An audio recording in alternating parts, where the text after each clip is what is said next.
باب ما جاء فی التیمم. تیمم میں دو مسئلے ہیں. ایک مسئلہ مقدار ضرب میں ہے اور دوسرا مسئلہ مقدار ید میں ہے.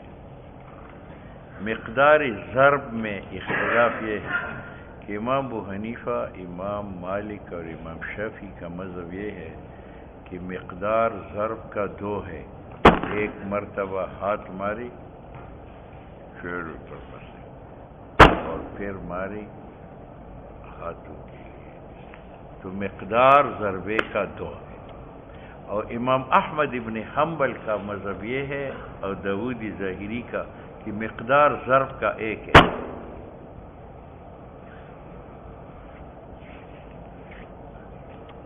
ایک اختلاف. دوسرا اختلاف مقدار ید کا ہے کہ تیمم میں ہاتھوں پر کہاں تک مسح کرے. تو امام ابو حنیفہ، امام شافعی، امام مالک تینوں کا مذہب یہ ہے مرفقین تک یہ، اور امام احمد کا مذہب یہ ہے رسغین تک. بس یہ. تو دوسرا اختلاف مقدار ید میں ہے. امام مالک، امام ابو حنیفہ، امام شافعی فرماتے ہیں کہ مسح ید مرفقین تک ہے، جس طرح غسل یدین کا مرفقین تک ہے. اور امام احمد ابن حنبل اور داؤدی ظاہری کہتے ہیں کہ نہیں، رسغین تک. بس ایسا کیا. ٹھیک ہے. یہ دونوں مسائل اس باب میں آئے. حدثنا ابو حفص عمرو بن علي الفلاس قال حدثنا يزيد بن زريع قال حدثنا سعيد عن قتادة عن عزرة عن سعيد بن عبد الرحمن بن أبزة عن أبيه عن عمار بن ياسر ان النبی صلی اللہ علیہ وسلم امرہ، نبی علیہ السلام نے حکم دیا بالتیمم کہ تیمم کرو للوجہ والکفین. امام احمد ابن حنبل یہاں سے استدلال کرتے ہیں کہ تیمم للوجہ والکفین، بس ایک ہی ضرورت یہ. ٹھیک ہے. ہم کہتے ہیں تیمم کا معنی ضرب نہیں ہے، قصد ہے کہ تم قصد کرو للوجہ والکفین، اور دونوں کے لیے ایک قسم بھی کافی سمجھتے ہیں کہ جب آپ نیت کریں تیمم کا، اس ایک نیت سے دو ضربتین کرو، ایک ہاتھ کے لیے اور ایک چہرے کے لیے. ٹھیک ہے. وفی الباب عن عائشہ وابن عباس رضی اللہ تعالی عنہما قال ابو عیسیٰ حدیث عمار حدیث حسن صحیح وقد رویا، اور منقول عمار سے من غیر وجہ کئی اسانید کے ساتھ، اور یہ قول ہے غیر واحد من آل العلم من اصحاب النبی علیہ الصلوۃ والسلام منہم علی، عمار، عباس وغیر واحد من التابعین منهم الشعبی وعطا ومکول قالوا التیمم ضربة للوجه والکفین او به یقول احمد ویسا. ٹھیک ہے. یعنی یہ ان کا مذہب. لیکن ہم نے وہاں التیمم للوجہ سے مراد ضرب للوجہ والکفین کا یا قصد نیت، اور ایک نیت سے دونوں ضربتین دونوں عضوین کے لیے کافی ہے. وقال بعض اہل العلم، اور امام مالک، امام ابو حنیفہ، امام شافعی رحمہ اللہ فرماتے ہیں اچھا جی منہم ابن عمر و جابر و ابراہیم والحسن کہ تیمم ضربۃ للوجہ، ایک بار زمین پر ہاتھ مارو واسطے چہرے کے لیے، و ضربۃ للیدین، اور دوسری بار مارو ہاتھوں کے لیے. اور ہاتھوں کے لیے کہاں تک؟ الی المرفقین. وبہ یقول سفیان الثوری ومالک وابن مبارک والشافعی وقد روی هذا الوجہ، اور یہ سند منقول ہے عمار سے تیمم میں انہ قال الوجہ والکفین من غیر وجہنا، یعنی ایک طریقہ سے نہیں، کئی اسانید کے ساتھ. وقد روی عن عمار انہ قال تیممنا مع النبی علیہ الصلوۃ والسلام الا المناکب والآباد، کہ ہم نے تیمم کیا نبی علیہ السلام سے مل کر کاندھوں تک، ایسا اول آباد آباد تک. ٹھیک ہے. لیکن یہ اس پر کسی کا قول نہیں ہے، اس لیے کہتے ہیں فضعف بعض اہل العلم حدیث عمار عن نبی علیہ الصلوۃ والسلام بالتیمم للوجہ والکفین. کہ انہوں نے جو تیمم سے مراد لیا تھا ایک ضرب، کہتے ہیں یہ ضعیف ہے. لما روی عنہ حدیث المناکب والآباد الی المناکب، حدیث المناکب والآباد.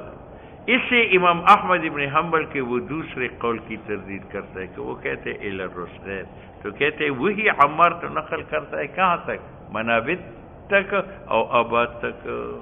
لیکن یہ افضل ہے، جیسے حدیث میں ہے وضو اخیر تک کرو، جہاں تک وضو کا پانی پہنچے وہاں جنت کی زیورات تمہیں پہنائے جائیں گے. یہ استحباب کی لیے، فرض مرفقین تک. اچھا جناب،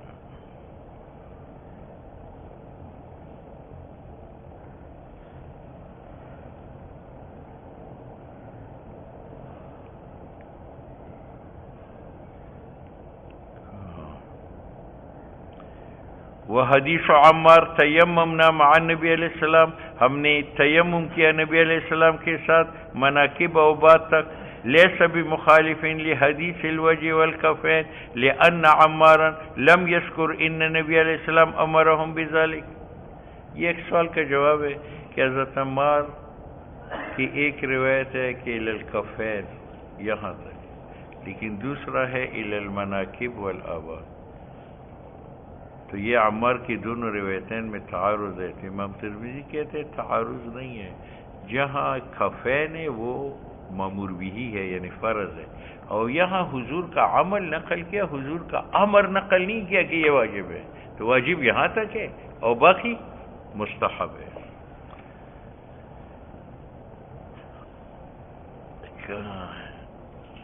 اور حدیث عمار کا کہ ہم نے حضور کے ساتھ تیمم کی مناکب و بعد تک، یہ مخالف نہیں ہے لحدیث الوجه والکفین، وہ جو رسغین تک ہے. کیوں؟ عمار نے ذکر نہیں کیا کہ نبی علیہ السلام نے وجوباً حکم دیا آباد و مناکب تک. وَإِنَّمَا قَالَ فَعَلْنَا كَذَا وَكَذَا. اچھا جی. اور فلما سأل النبی علیہ السلام، اور جب حضور سے اس سوال کیا کہ کیا یہ مناکب و آباد تک فرض ہے، نو امرہ بالوجه والکفین، فرمائے کہ نہیں واجب کہاں تک ہے؟ کفین تک. والدلیل علی ذلک، اب دلیل اس بات پر کیا ہے کہ یہاں تک مسح کرنا مستحب ہے اور یہاں تک مسح کرنا فرض ہے. کہتے ہیں خود عمار جو روی ہے دونوں حدیثین کا، اس نے فتویٰ دیا ہے کہ وجہ اور رسغین تک خاص ہے. دلیل اس پر ما افتى به عمار بعد النبی علیہ السلام فی التیمم انه قال الوجه والکفین. تو اس فتویٰ میں دلالت ہے علی انه انتهى الى ما علمه النبی علیہ السلام، کہ بس یہ یہاں تک ہے جہاں حضور علیہ السلام نے ان کو بتایا.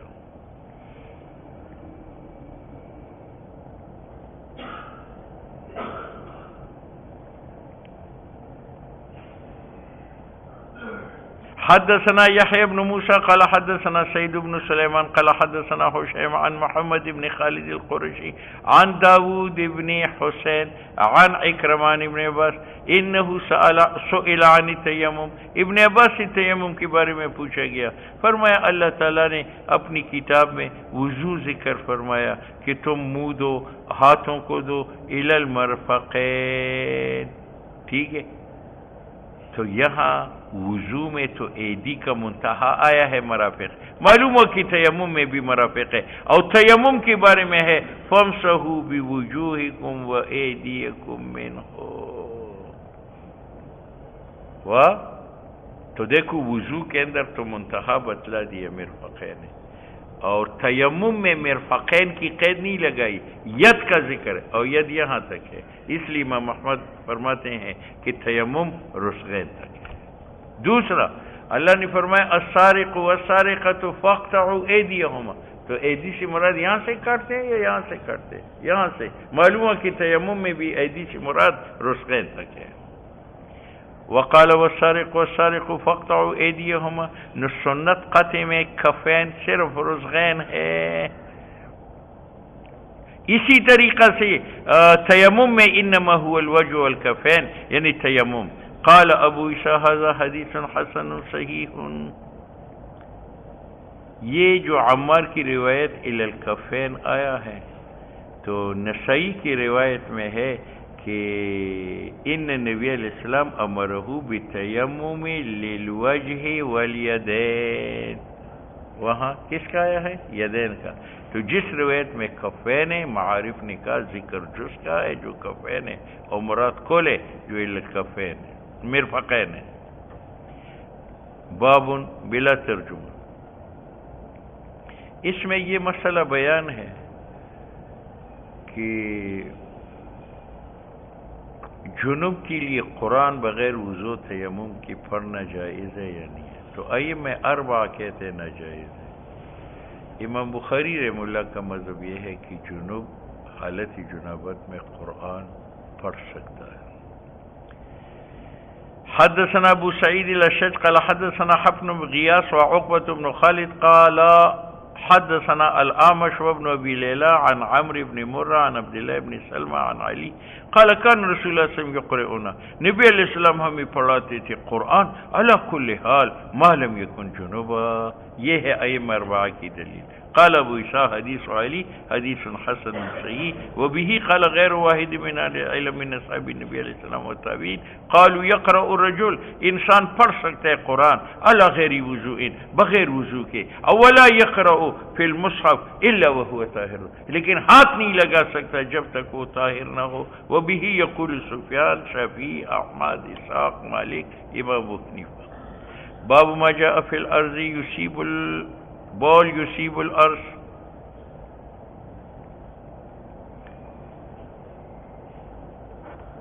زمین ناپاک ہو جاتی ہے پاخانے سے یا پیشاب سے، اس کی پاک کرنے کا طریقہ کیا ہے؟ امام شافعی، امام مالک، امام احمد فرماتے دونوں، جس طرح کپڑے کی پاکی کا ذریعہ صرف غسل ہے۔ امام سے فرماتے ہیں کہ نہیں، زمین کی پاکی کی تین طریقے ہیں، یا تو یہ ہے کہ اس ناپاک جگہ کو دھو ڈالو، یا یہ ہے کہ وہ مٹی پلید جو ہے وہ اٹھا کر باہر پھینکو، یا یہ کہ انتظار کرو کہ وہ زمین خشک ہو جائے۔ تو تطہیر ارض کے لیے ائمہ ثلاث کی نزدیک ایک ہی طریقہ ہے غسل، جس طرح بدن اور کپڑا کی تطہیر کے لیے واحد طریقہ غسل ہے۔ امام ابو حنیفہ رحمہ اللہ کے نزدیک تطہیر ارض کے لیے تین طریقے ہیں، ایک تو یہ ہے کہ آپ اس کو دھو لو، دوسرا طریقہ یہ ہے کہ وہ ناپاک مٹی کو اٹھا کر باہر پھینکو، اور تیسرا طریقہ یہ ہے کہ انتظار کرو کہ وہ خشک ہو جائے۔ ائمہ ثلاث کی دلیل روایت باب ہے، امام ترمذی ائمہ ثلاث کی تائید، امام صاحب کی تردید کہتا ہے۔ پیشاب لگ جاتا ہے زمین کو۔